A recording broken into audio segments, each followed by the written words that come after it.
and gives them a taste of what it's like to interact with you on the page, so that they will send a letter back and say, yeah, give me some of that. And it was talks of a writer's lounge somewhere, right? We have a genuine bona fide author and graduate of OW from the studies program and published author here of a novel. This is not a typical psychological research article kind of publication. It's something like narrative, as you spoke about, drawing from personal experience. I would take it away. Honor to have. all right. Y'all let me know if you have trouble understanding me.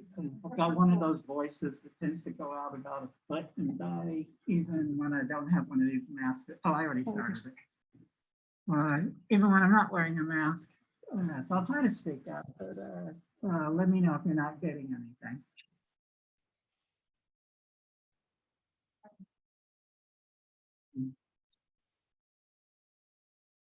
Elizabeth Janeway once wrote, if we limit ourselves to what we know for sure about innate psychological differences between the sexes, we can go no further than to say that their existence is an unresolvable hypothesis.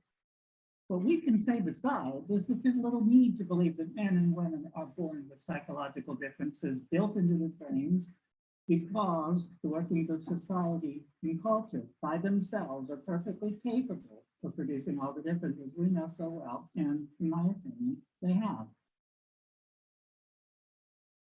This would have been a typical textbook back when I was taking women's studies back in the 80s, and back to that dates all the way back to 1971.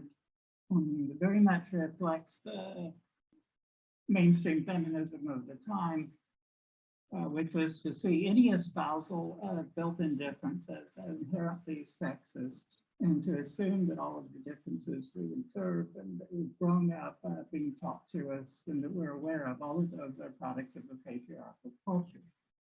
But since she first wrote that, there's been like a social pendulum shift with a lot more people uninclined to believe that all of the observable differences between people are socially caused, and a lot more of an embrace of built-in biological causation of differences, genetic and so forth. And that includes the notion of sexual differences. We've all encountered articles saying this or that research study shows that there really are built-in innate differences between the sexes and so forth.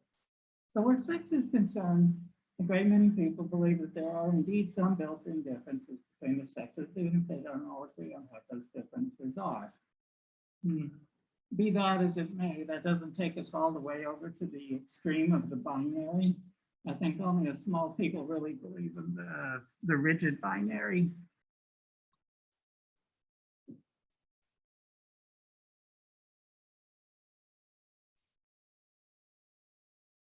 This is the binary with two and only two identities.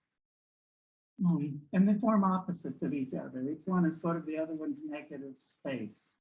The color basically means the position. So there's no one ever encounters any need to differentiate between left and orange or right and green.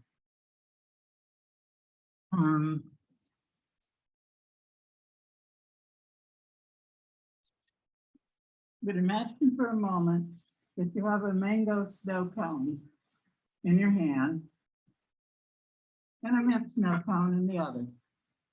And you pick them up and you hurl them at the wall from a distance like 5 or 6 feet, and they smash and they scatter and they make smatterings of colored ice all over the wall. And you repeat the operation with the mint snow cone, and it happens to have its central point of impact maybe a few inches off to the right of the central point of impact of the other one.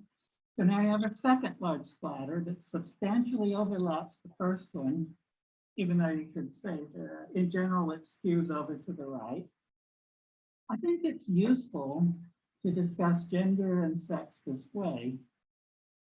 In a world where some people believe that all differences are social only, and some people believe that the differences are heavily based in biology. we can say that even if there are general differences between males and females, there's more variation within each population than there is on average between the two populations, and that there's a lot of overlap. This way of positioning the issue makes it less important, really not all that relevant, whether the differences between the sex are socially caused or biologically caused, because either way, it lets us discuss some individual points like the one that we see here.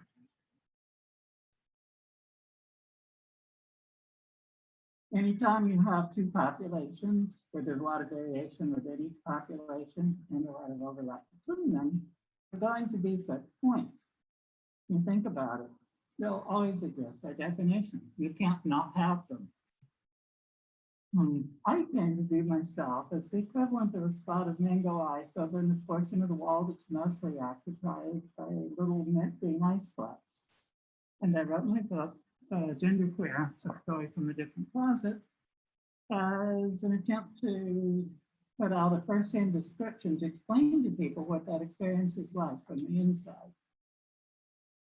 The collection I'm going to be reading today is from the later part of the book, where I'm finally figuring a lot of this out in my head. For those of you who end up doing some of the reading of the entire book for the class, I hope you'll find it more entertaining than less cerebral, perhaps, than the reading we engaged in today. But this is sort of focusing on the figuring it out process. I still hung out with Leland, my roommate, and his guests some of the time, as did most of the guys in our hall and the floor. It was where the party was, after all. I was sitting cross-legged on the floor, and music was playing, and someone glanced in my direction, and I overheard him say something to the person next to him about gay people and everyone being comfortable with different kinds of people. I didn't catch it all so much as I caught the gist of it. So I ended up saying to Leland as I was leaving later on, I may be imagining things, but lately it seems like everyone wants to express an opinion about my sexuality. Do they want to put it to a vote or something? He said, almost exactly as he had once before, I always tell people the sexiest person I can imagine is someone who doesn't rule anyone out as an erotic opportunity. He added, you know, it's important to accept yourself. You'll find that other people are a lot more ready to accept you than you might think.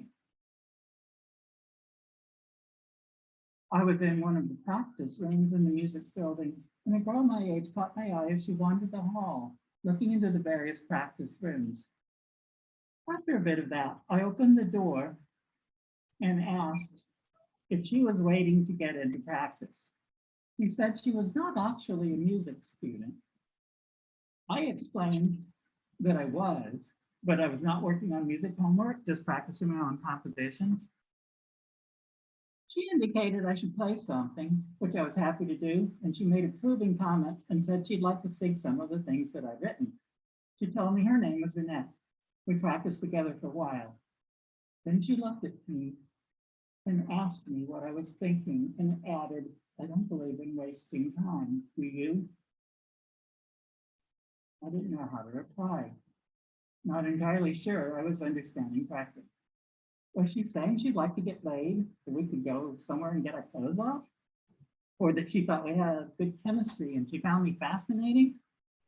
Or was I imagining it all because I'd become sex obsessed?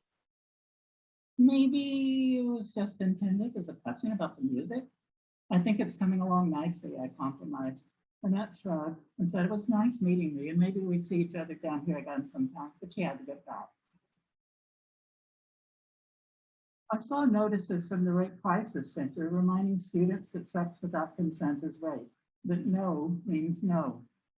But for consent or no to make sense, there had to already be a proposition, something to consent to or say no to. People have been talking about equality for years, but when folks talk about rape, they spoke of consent and no. A girl's consent, a girl's no. Later, I was in the school library, killing time more than doing any actual research. And I saw a front page article about sexuality and an issue of popular psychology. I picked it up and I read it. It was about the mating behavior of some kind of tropical fish. They had found some way of inducing anger and aggression in these fishes and also of intimidating them. Their study had shown that the male of this species could be in a state of sexual arousal when angry and aggressive, or when neither stimulus is being applied, but not when frightened. The female of the species, on the other hand, could be in a state of sexual responsiveness when neither stimulus was being applied or when scared, but not when provoked into aggressive anger. Then a bunch of conclusions were drawn with sidebar comments about how certain arguments favoring gender-blind egalitarianism were misplaced, about how the sexes really are different. I was in the sub-basement of the dormitory building in the dark. I had found a door. It was probably intended to stay locked and closed, but the metal door was bent in such a way that the latch could not catch properly. And the stairway on the other side of the door led to the basement, and from there down into this sub-basement. This was where the heating pipes converged, where the boiler was, and it was warm. And from the big blower fans inside the system that blew the warm air came a deep bass drum of vibration and sound.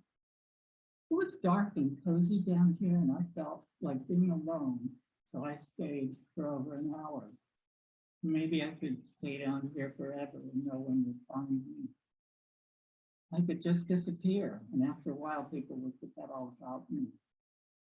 From then on, I returned to the secret place from time to time. My music professor, Mr. Vasquez, gave us the assignment of composing a short piece of music containing a transition between a specific pair of chords. He didn't explicitly impose many other restrictions, and I wrote one composition that superimposed the chords, making a nice complex harmonic. It was a short 9 to 10 bar piece when I finished it, and it built fast to a dramatic close. But the teacher's snide, sarcastic approach to teaching music hadn't been accompanied by enthusiasm for unusual or innovative approaches. And after writing it down and playing it a few times, I sighed and cranked out a second piece that did a much more traditional and much more boring transition between chords, and that's what I turned in. I picked up a book at the local school bookstore about self-discovery. It was a workbook, not a text. There were a lot of exercises to do and questions you're supposed to answer about yourself. I flipped through it and read enough of it to get an affinity for how it was written, so I bought it. Back in my dorm room, I began doing some of the exercises, writing a poem from myself as I was now to the person I had been at certain earlier ages, picking my favorite colors from color swatches and then answering follow-up questions about what I liked about those colors. The booklet wasn't designed to give you back any conclusions, really, so much as to prompt you to think about yourself in new and interesting ways. I met a girl who seemed as lonely and nearly as socially excluded as I was. Her name was Sharon Rivers, and she lived in the SUNY wing of Coronado Hall on the girls' floor. She was overweight and sensitive about that. She described herself as having some mental health issues. She had had some kind of breakdown after her last year in school. The drugs they had initially put her on would make her gain a lot of weight. There's a sort of stigma about hanging out with other misfits when you're a misfit yourself, a bit of an attitude that's pathetic, but the only thing you'll have in common is that no one else will have you around or want to be with you. But actually, I had pretty good friendships in junior high and high school with some other people who'd been treated as misfits, so that didn't really bother me. Maybe we'd like each other. And maybe the things she had been through as a social outcast would have made her a sensitive and compassionate person with a head full of her own thoughts about things. We started hanging out together. The self-help book I bought had a pretty extensive section on sexual and gender identity. There were a lot of questions about how you would view yourself back when you were a kid, and about your own sex and the opposite sex and so forth. As I answered the questions and jotted down things from my remembered experiences and circled the statements that seemed most true, it really hit me that it was significant that I had been extremely girl identified as a child. I don't mean I never noticed it before, more the opposite. I'd always known this about myself, and I took it for granted. But now, all of a sudden, it seemed huge. It wasn't a difference the way that, like, being left-handed is a difference, or the having eyes of two different colors was a difference. I mean, for years and years, I had wanted to be like the girls, to be perceived as being like them, to be accepted by them, to compete with them as an equal. It wasn't just some interesting but innocuous bit of personal history. It had to have shaped how I grew up inside my head. I sort of tried to set that aside during the years when I thought I would fit in as one of the long-haired, pot-smoking countercultural guys, real flower child, you know. But that hadn't really worked out so well. I'd still been too much like a girl to really fit in and be accepted there. It must have been different to start with, to have had that inclination, to have wanted to be like the girls in the first place. Wow, I wondered, what does this make me know? What am I? Sharon Rivers and I had some things in common. She too was still a virgin, and her breakdown had been in large part precipitated by a breakup. Her boyfriend of several years had split up with her and it had really torn her apart. We found we had a lot to talk about and we decided to make a go of it.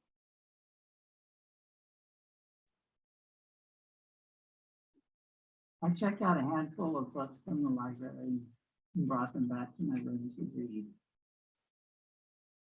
I had Conundrum from James to Jan, and another one about a tennis player named Christine Jorgensen. These were books about transsexuals, people who had been born in the wrong body, a body of the wrong sex. That self-exploration workbook sat in front of me, and the things I had written about myself had really driven home to me that I had this particular difference of wanting to essentially be one of the girls for years and years as a kid, wanting the respect of girls, wanting to be seen by others the way they thought of girls. Not really indifferent about whether people accepted me as one of the boys. Oh no, I actually sought to avoid being thought of that way. Did not want to be dumped in categorically with the rest of the boys. And as I continued to think about all of this, I've written down more observations. It wasn't just childhood. I could also think about how and who I was now. And so I made a list of ways in which I was really more like a girl than a boy. And once I posed the question that way, it had not taken very long at all to write a pretty extensive list. I included observations that other people had made about me. I didn't put down things that other people said that I did not agree with. But really, the only thing people kept throwing out that I didn't agree about was the idea that I was sexually attracted to guys, which, if you think about it, it is just another way of being like one of the girls. It's what they thought the rest of the stuff on the list meant.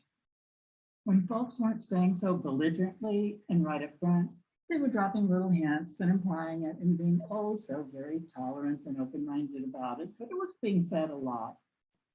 But the reason for them thinking so was other stuff on the list, wasn't it?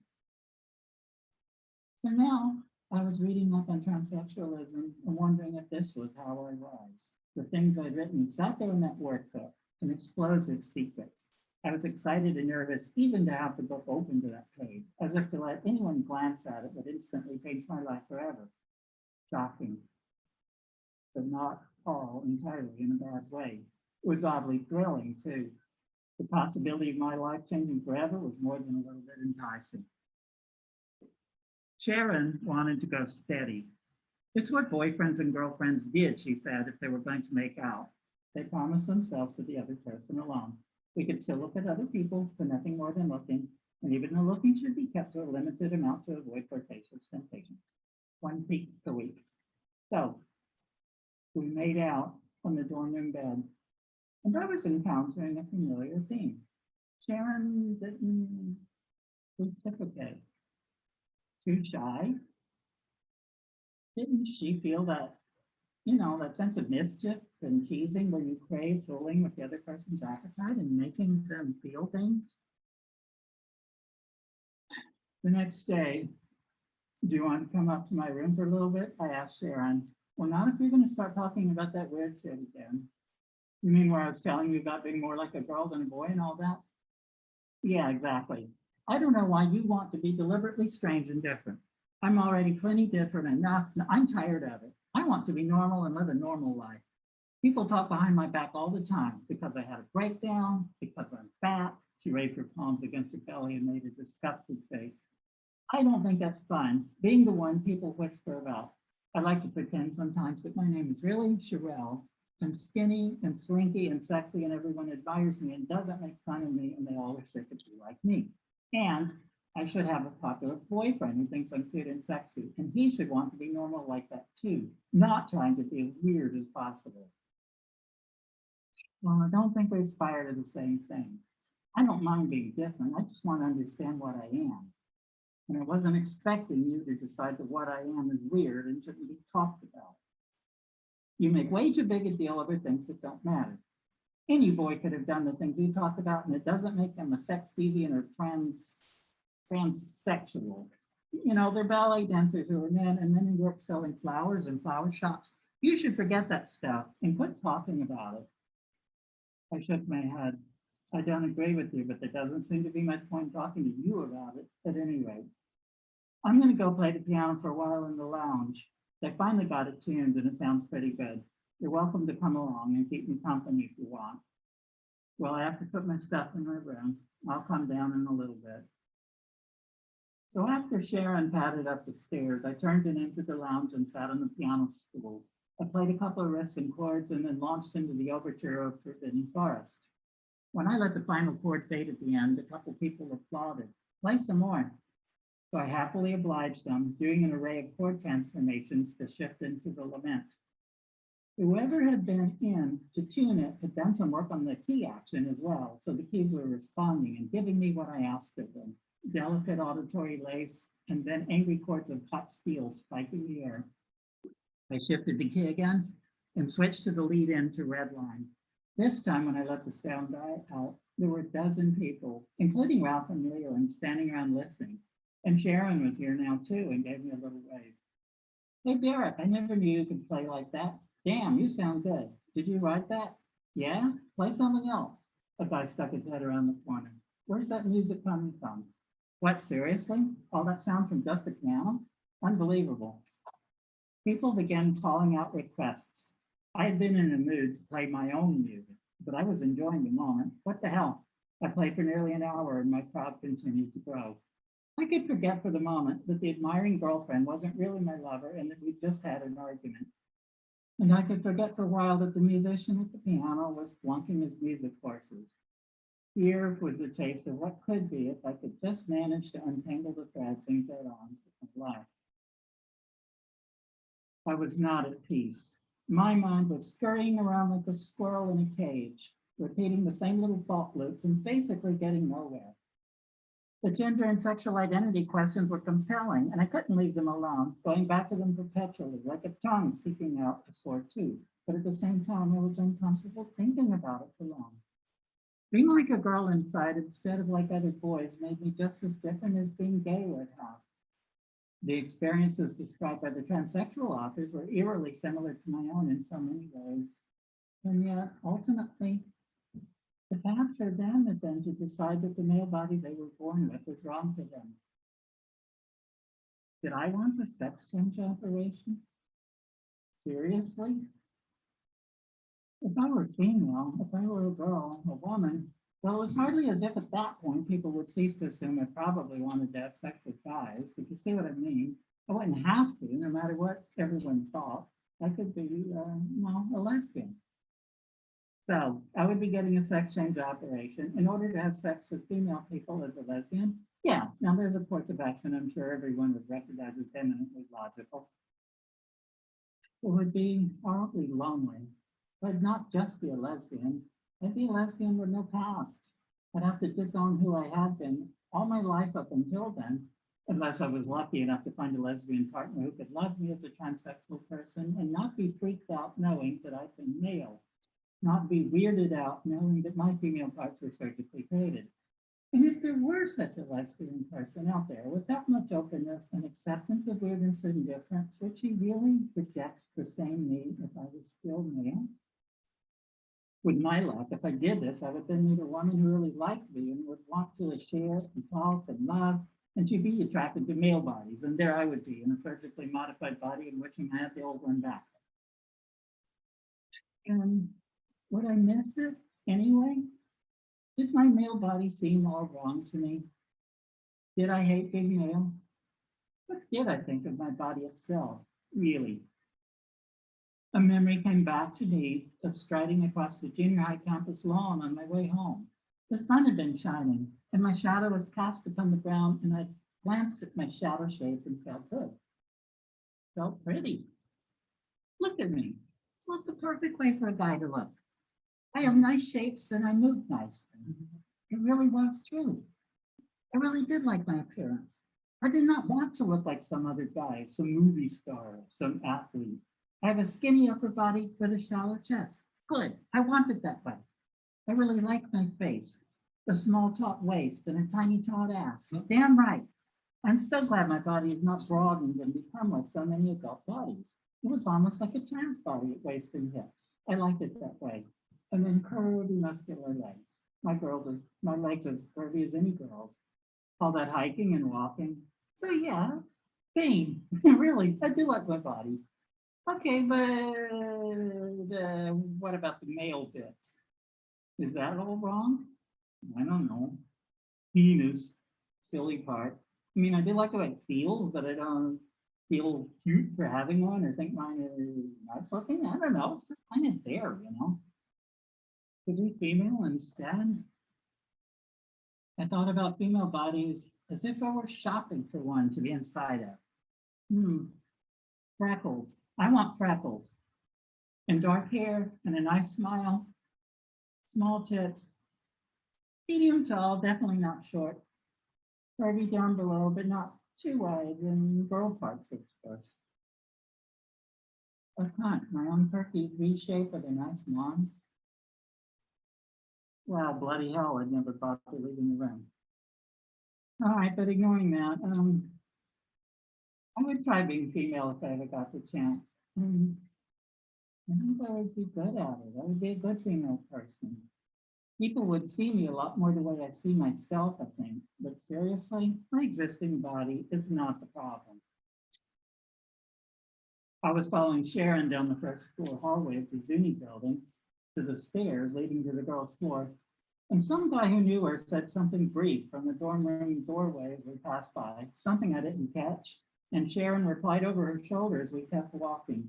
You should have, as far as I'm concerned. And yes, I know he's gay, okay, and I don't care. I missed what he'd said, but I got the distinct impression that I was the he to whom she referred. But how would I know that for sure? Was I starting to read implications where they did not exist? To think that everyone was spending all their time contemplating my sexual orientation and sexuality? I really did wonder about my growing penchant for thinking I was such a fascinating subject for speculation. At the same time, it really did seem to be taking place. So now, added to the pile was the strong possibility that my current girlfriend thought she was dating a gay guy. Hey, Derek, said Larry. Eddie and I have a friend who needs to move to another apartment, and he needs help moving his stuff. He said, anyone we can find to pitch in, he'll treat this a good asset afterwards. We can come back here afterwards and listen to the newest Pink Floyd album, something called The Wall. It just came out. You like Pink Floyd, don't you? Well, yeah, in fact, it's my favorite. Good. Listen to a brand new Pink Floyd album while stripping? Sure, count me in. Hours later, something wasn't quite right. Normally by now, I'd be aloft, my mind deliriously ecstatic with new understandings and insights, 40,000 feet above everyday reality. Instead, everything felt muddy, murky. On the record album, an aching, almost panicky, lonely voice asked about filling empty space and then described an inexperienced boy seeking good times with a dirty woman who could make him feel like a real man. I'd been obsessing all semester long about this stuff. Tonight, I just wanted to escape from my concerns, and instead, my favorite rock band was rubbing my nose in it. The vocalist was singing about seeing the writing on the wall and realizing he was never going to have anybody. They followed that one up with one about attempting suicide.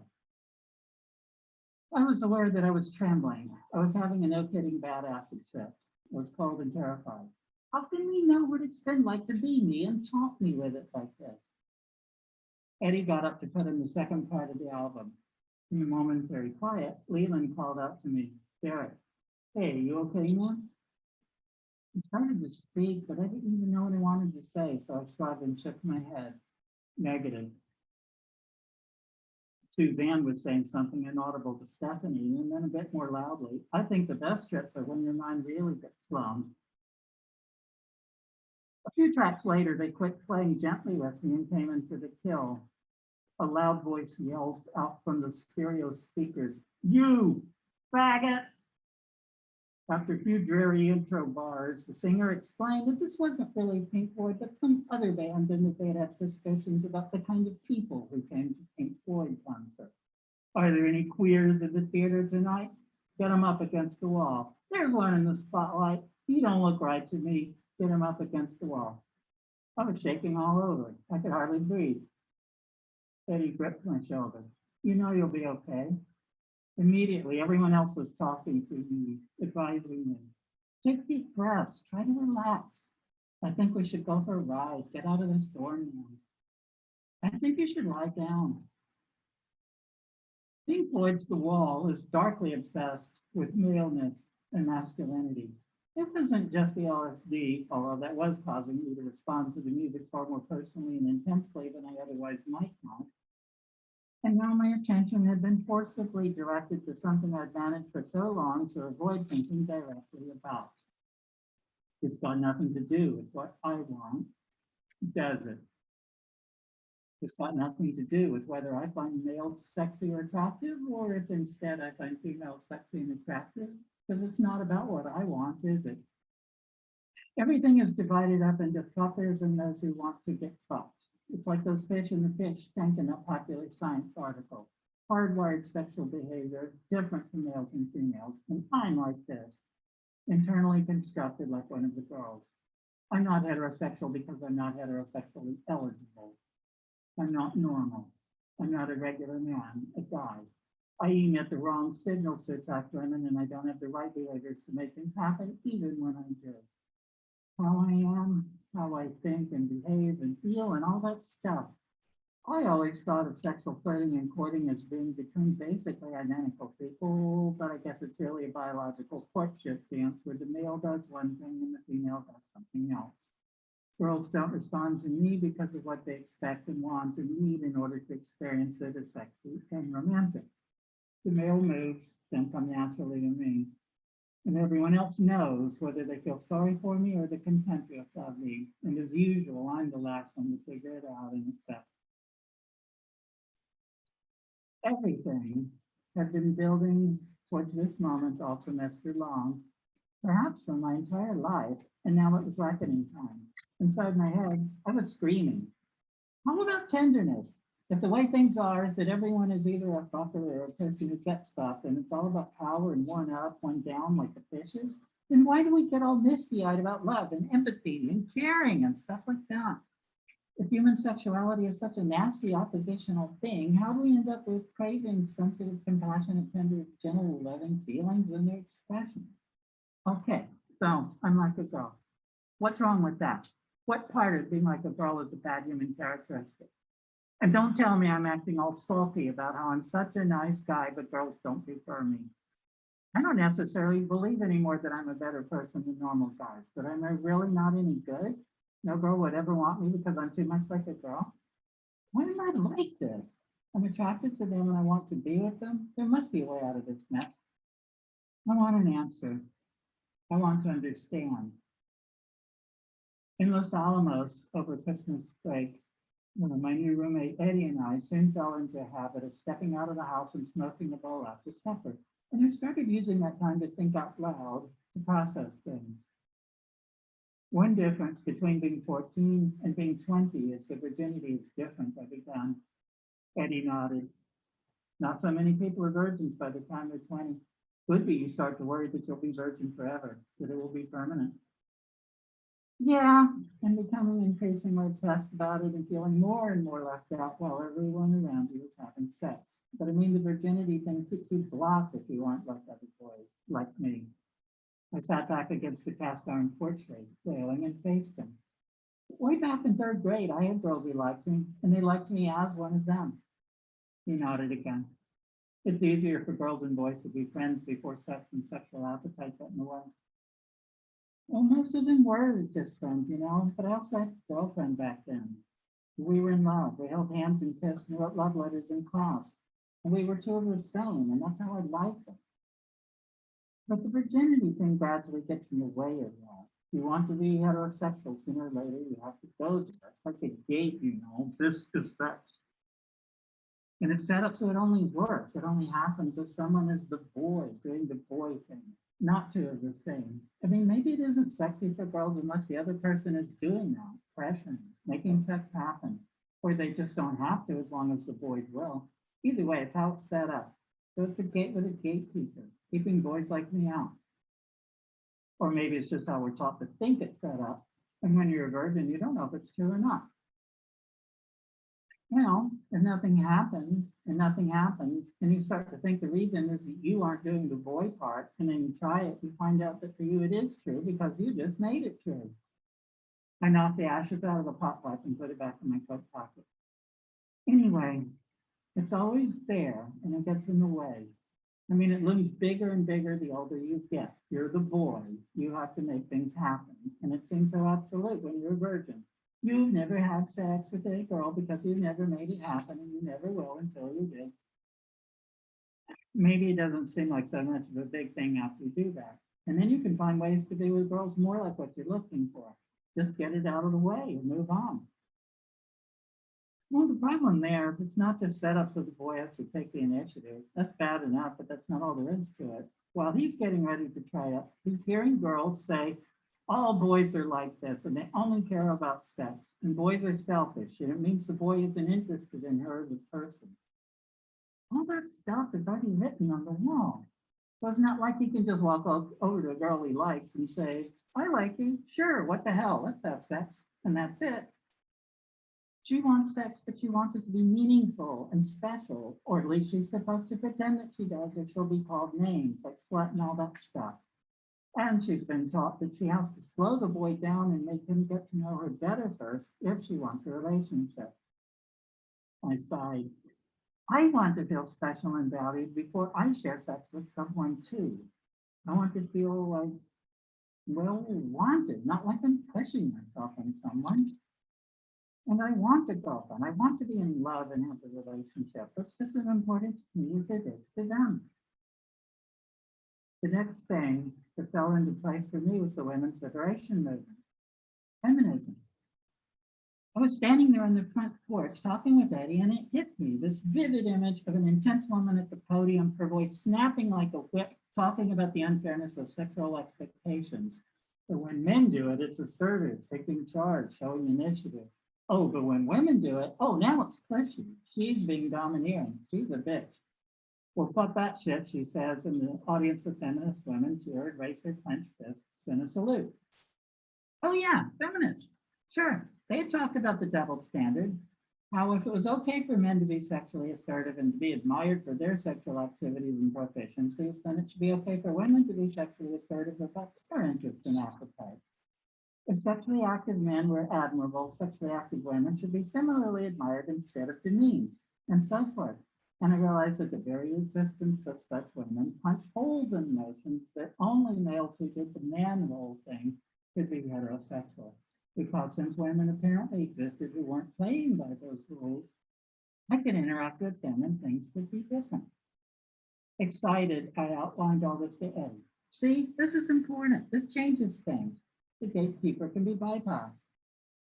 Eddie grinned and patted my shoulder and said this was a good thing. At first, it felt like solving an equation or a technicality, almost like a legal point, or recognizing a good argument to use in a debate. But a few days later, I thought about it from a different angle. The feminist movement had provided a home for a certain kind of woman. tomboyish, strong, feminine females who were more like boys in a lot of ways than they were like the other girls. Some people like to claim all feminist women were like that, which wasn't at all true.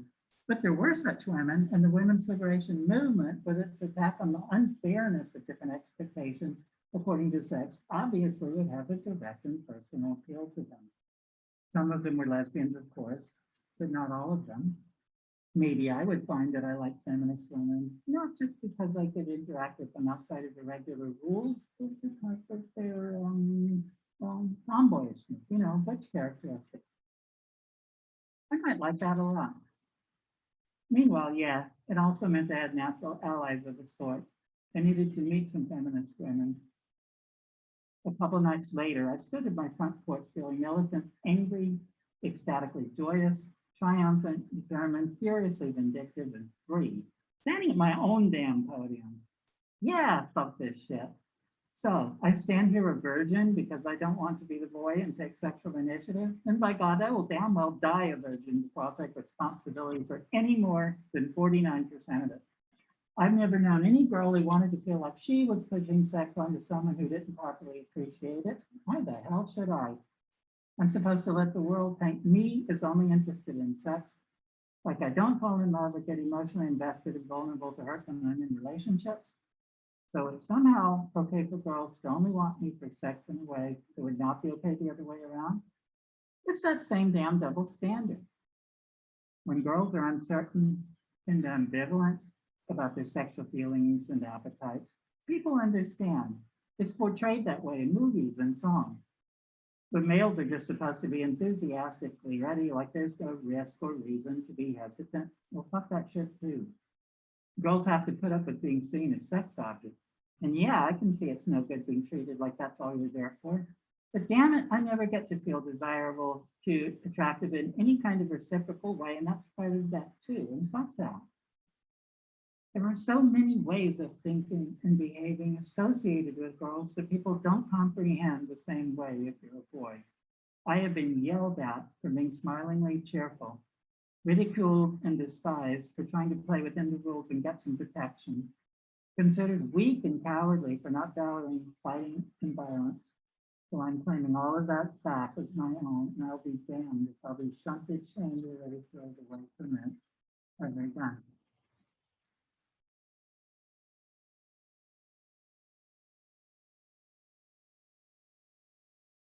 So one of the recurrent lines of inquiry that I face since writing the book and having conversations about gender and gender identity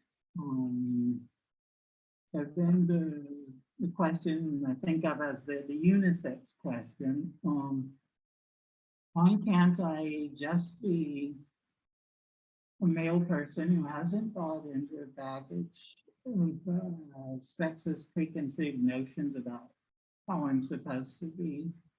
Why isn't that sufficient as an identity? Why am I claiming an identity as femme or girl or anything of that field? So let's try that out.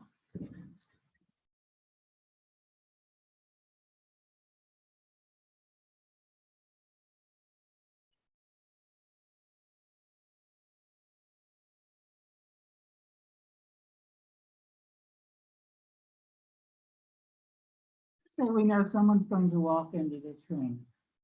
We don't know who they are. We don't know anything about their personal history.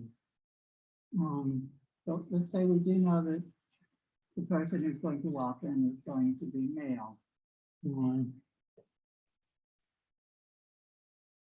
What kind of expectations are we going to have of such a person? I would be over here as a fairly feminine person, or over here as a fairly masculine person. Well, we're being modern, non-sexist people who want to entertain a lot of sexist preconceived notions. Well, of course, we wouldn't do anything like that. We're going to have very neutral expectations. We're not going to expect anything of this person that would be any different than what we would expect if a female person was going to walk Except that, well, we are kind of aware that there are male people in this world that we share who still buy into those notions. We all know them, we've all run into some of them. So although it may not be a built-in difference that's making them have a difference in behavior or personality or priorities and values, hey, we know what happens when you do buy into those notions. You sort of chuck the odd feminine inclination or any attribute that might be viewed by other people as feminine so that it can't be seen. You suppress them within yourself. And when you find yourself having any such reaction or about to express any such preference or taste, that becomes less preferable to who you see yourself as being. Whereas if it's something that's considered more masculine, you embrace it and you try to seek more of that out. So with this going on in our lives, when the stranger's about to walk into that room, that kind of skews our estimate over in a more masculine direction. Now, just to make it a little more nuanced, we've known some friends that we've had conversations with. That fellow we had a conversation with at the dinner table last night is clearly a person who for years and years has not bought into sexist notions about how male and female people are different. But who talked about how when he was a child in kindergarten and first grade, was listening to the teacher reading out loud from the book, and the other kids mocked him and made fun of him when the storyline made him cry. So again, having had that as a formative event in childhood would mean that this was a person who would learn to push away from such things because they would learn that that's not what other people want or expect of you. And if they embrace this kind of identity as a gender identity, even if many years go by at a later point in their life when they're relatively free from such ideological baggage, we're going to push them over in this direction too, isn't it? But after a while, our sense of who's likely to walk in that door, if all we know about them is male, is kind of congregated over into this half of the box, which makes this unisex notion of what a male person is going to be like a rather poor fit for someone if they turn out to be someone who's actually over here somewhere. A person who is born male, whose sense of who else is a person who is like me, causes them to decide that it's the girls in the classroom who are the people like me. He finds the voice of embarrassment and doesn't particularly want to be thought of as being like one of them. This is we've agreed that the formative events for the boy who was asked for crying when the teacher was reading the story, these things are also going to influence how this person is going to grow up. But at a certain point, I wanted to see a world where people had the expectation that there are such people in the world. There are male people who, regardless of whether you attribute it to their personal narrative history and social things that happened in their life or some built-in inclination, but they're feminine people. They model themselves to fit in with the other girls and not with the other boys. Roles are like movie roles that one can draw on. Oftentimes when we're talking about sex roles, we talk about them in big clunky terms like, well, in Western culture, it was the role of the man to go out and be the breadwinner, and the role of the woman to manage the household and raise the children. But I found it was a lot more useful when talking about roles and how they affect our sense of identity and why we tend to draw upon them in formulating our own sense of identity is to think more in terms of movie roles. Victoria's Ronan's character in Little Women, or some of the characters that's well acted on the screen who had a certain series of nuances and gestures and who stood up at a certain situation and dealt with it with a certain kind of courage. And we find that resonates with us. So we aspire to be a person of that sort. And a lot of identities that are gendered identities are not just gendered in a sort of clunky building blocks kind of a way, but because we had role models of somebody that we admired and formed ourselves after that. People, for the most part, in formulating their own identity, tend to look for something that is already in existence out there that they can model themselves after for a variety of reasons, not least of which is that if it's a labeled identity that other people have heard of, you can speak of yourself in that fashion and people know what you're talking about. So somebody trying to come to terms with their identity, if it doesn't seem to fit any of the obvious patterns, your first inclination is going to be to look through the slightly less obvious ones that people have still perhaps heard of. And if none of them seem like they quite do, you kind of hold that decision in abeyance. You're still playing with the idea that maybe this identity would work or that one is a better fit.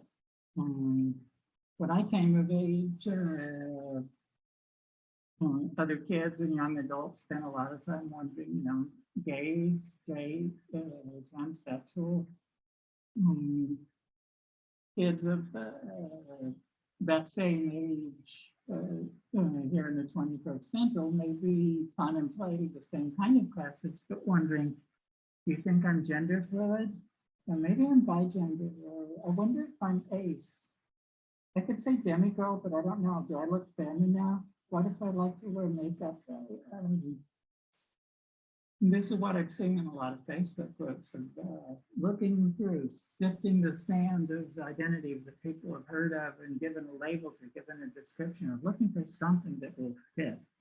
And they often describe it as if there's an empirically correct answer to the question, kind of like if you took a laboratory sample into the chemist and said, can you tell me if this is strontium or antimony or sulfur? And they do some tests and say objectively, definitely it is this or it's this other thing. But most gender identities aren't like that, in part because they're communicative and they are interactive. It's a set of ways of projecting yourself so as to be recognized and perceived a certain way that you then recognize in their behavior towards you, whether or not they're seeing you the way you wish to be seen. So I've often said it's rather than treating it as this concretely objective set of possible identities and where we know all of the ones that they are and have them on some kind of periodical chart of the genders or something. Think of it as going through the clothes at Salvation Army looking for something that when you hold it up to you, you say, that kind of expresses me. Let me see if it fits. Let me see how I feel when I'm wearing it. And when you find one that does, you're more likely to call it your own and walk out of there with it.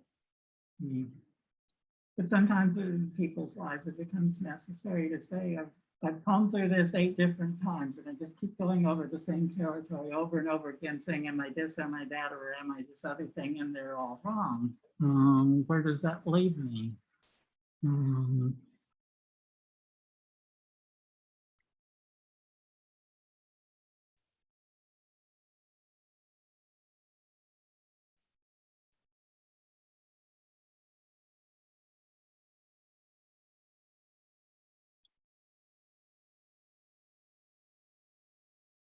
Selecting an identity that people aren't already familiar with means you don't get to use a short little name or a phrase and have people go, oh yeah, I've heard of that, now I get it, now I know how you wish to be regarded and treated. Instead, you have to explain it to them.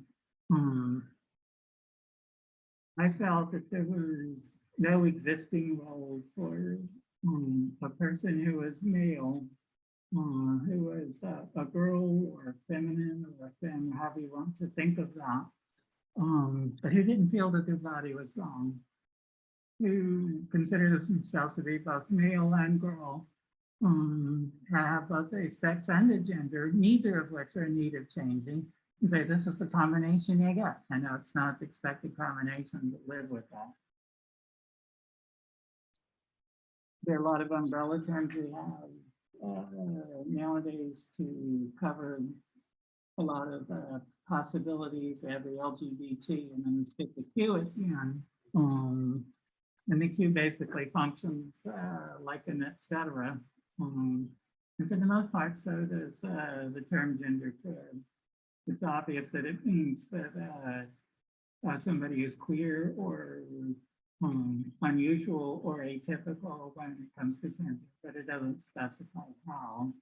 So there's we have our own little zoo of genderqueer people who don't always have that much in common with each other than the fact that we're not part of the mainstream narrative.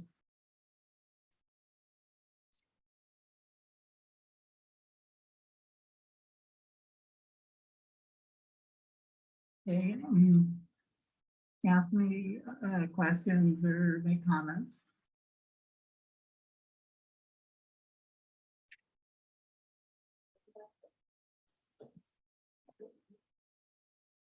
But you get to this point where, hopefully other people, if there's something close to that in this question.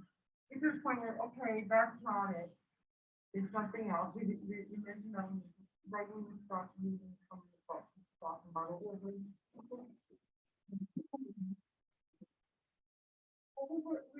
So you get to this one where, like you had mentioned in another talk, I said, on the academic, the intellectual, not but it didn't.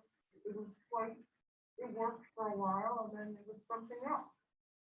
What is that feeling? A lot of us never have the need to have that feeling, and different feelings all the time, array of feelings, but that where it just stops and you're being something and what is missing?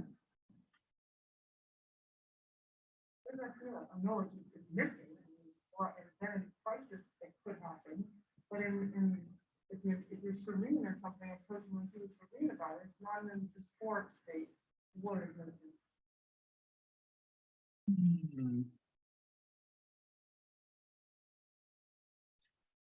I think with any social identity, it can come with a lot of components that at first glance may seem like they all fit conveniently in this one identity bag.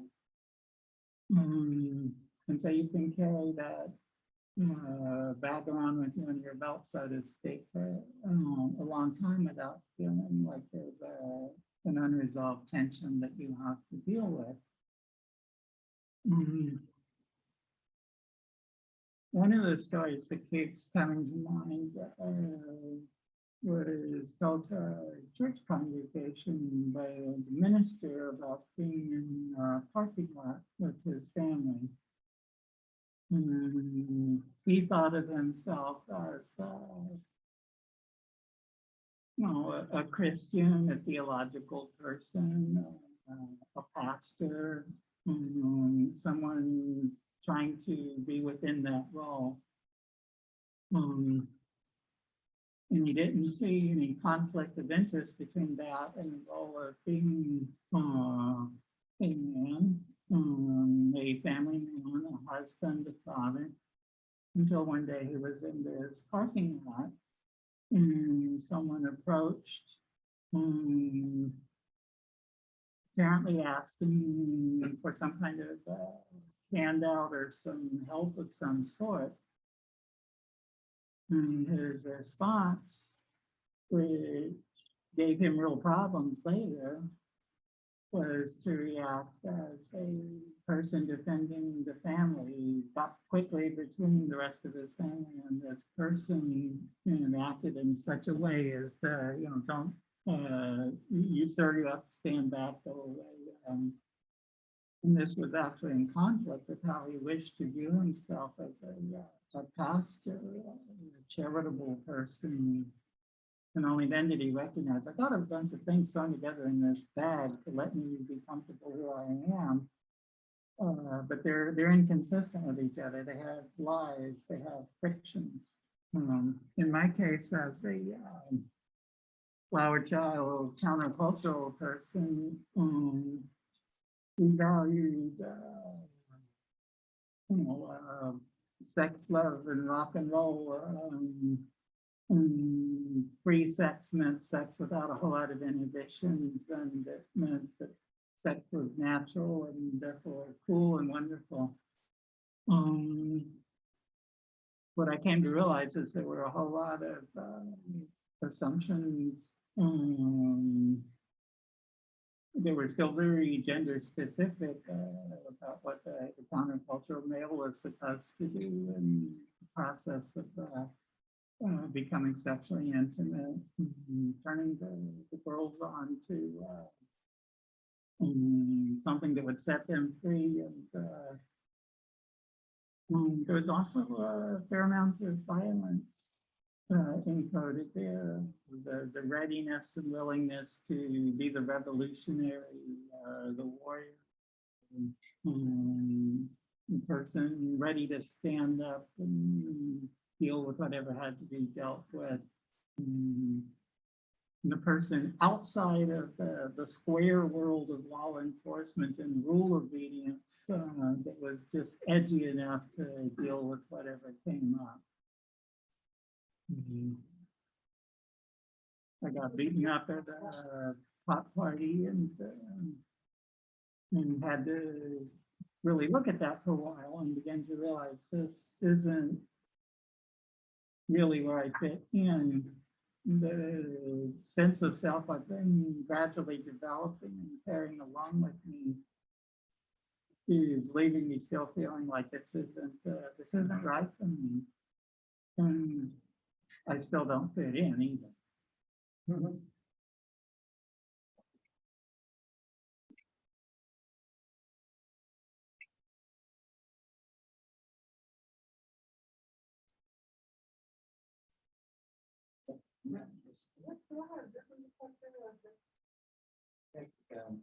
I'm very happy to because this is like something psychology, so I'm learning. And Dr. Sult is very wonderful. I'm just feeling that so many things I didn't know, so I'm like exposed in learning. And sometimes I just feel like my brain is getting haywire, like I was saying, very confused. So my question is, I'm saying that reading that sex and being was not feeling this way, that way. So what was the original thing, the feeling that person was feeling as like Eddie and then Derek? What Derek was feeling, why he felt that he need to change? If he's not like a feeling like he doesn't want to love the girl as a sexual encounter, that means does he like the man? And he's thinking that he wanted to be girl with both hair and his body and what you are just doing that really. My point is and what makes him happy to change to each kind of he wanted to transform or change his sex and things like that. I'm not sure entirely followed that. I didn't see the character as wanting to change so much as to figure out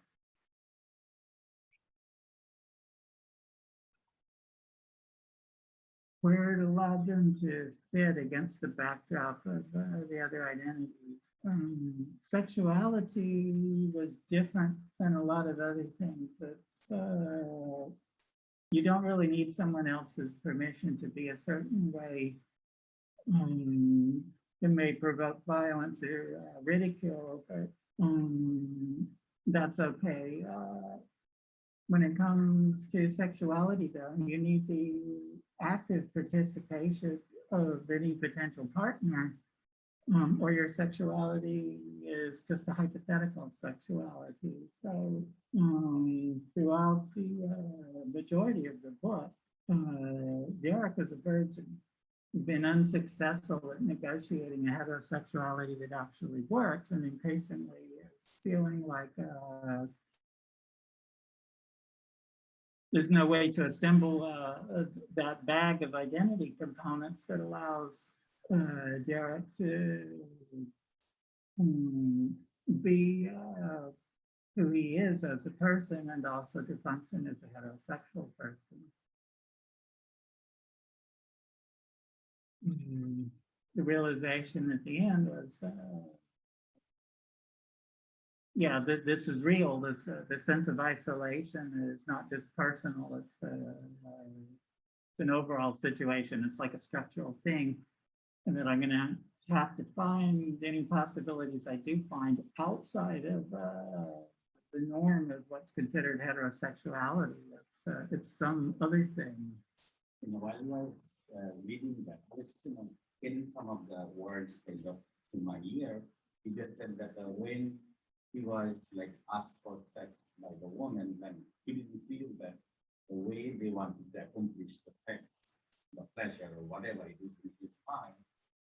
He's not that. It's a double standard.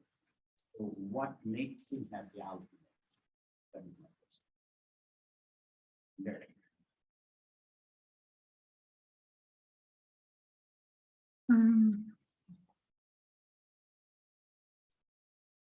In the first third of the book, is a several page segment where another family comes visiting during the summertime. And he forms a connection with her that definitely hits him like, yes, this is how it's supposed to be. They actually end up talking very openly and honestly. And it doesn't feel like the way things have felt up until that point, like sexual flirtation and courting and all that involves like dancing some sort of prearranged dance step, playing some kind of game. The problem is that her family lives halfway across the country, so you can't really continue a relationship at that age with someone who's not going to be in his hometown that he can keep seeing. So that kind of sticks in his mind as the gold standard for, yes, I've seen that it can work. I just need to find something that works that way.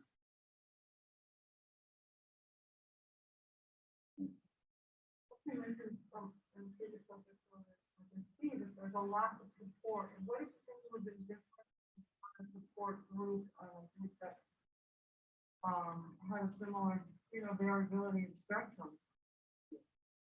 That support group. It's very important to you have that, and I can't imagine not finding that. And back then, there was no you equals you movement. And that's hopefully people aware. The support is aspect of it. Would it mitigate some of the pain points of socialization?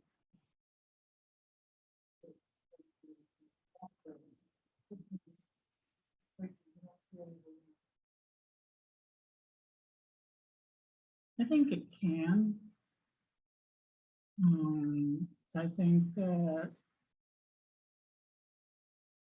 the notion now that we do have that, and that therefore somebody like me growing up now would be able to avail myself of it.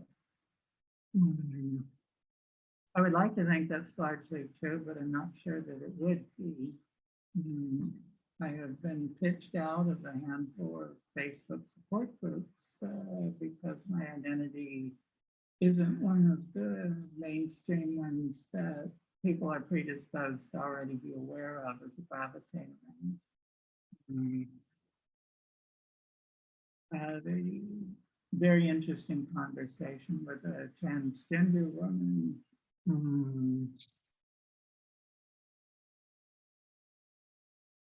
wasn't happy with my notion that a person could have a sex and a gender and have them not be in correspondence and then expect this culture to accept that. She concluded by saying, well, what happens to those of us who actually work so hard to transition? What happens to those of us who have nearly been brought to bankruptcy because we have felt a disconnect and have suffered through and gone through the torment of society, making us suffer for it, and work hard to make that suffering cease. If your ideologies are the new norm, that would render all our hard work meaningless.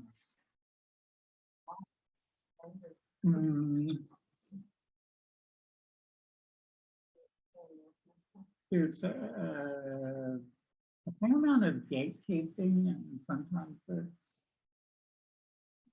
ostensibly designed to keep out cisgender hetero people who might be bigoted and come in just to put other people down because of their difference, because of their identity. But it also sometimes takes the form of, you're not trans enough to be in here. This group is for real trans people. If you don't have dysphoria, get out of here. You're just play acting because you think it would be cool to be trendy and edgy or some such thing. Or going the other direction. You shouldn't call yourself bisexual. That shows that you're clearly still thinking in the binary. We should all be calling ourselves pansexual in here because when you say bisexual, you're saying there are only two valid sexes. And what about the intersex people? And what about the people who have gender identity other than male or female? Huh? You won't go out with them. But it can sometimes really feel like a landmine of being afraid to say the wrong thing, where there's just as much pressure to fit in and be accepted as there is within any part of mainstream society. So that some of these safe spaces are not all that safe if you don't happen to have a fairly mainstream way of being non-mainstream. Thank you. Does anybody else have any other questions? We all have been through a lot today. But please, if you feel that you have a question to discuss, go right ahead. It's hard to ask questions, and that's part of it, isn't it? We're all little shy about this issue, and everyone's struggling to be themselves and how to strongly relate to the idea of being in this difference. Anyway, it's been so educational. We have a real gender scholar with us. We want to thank you.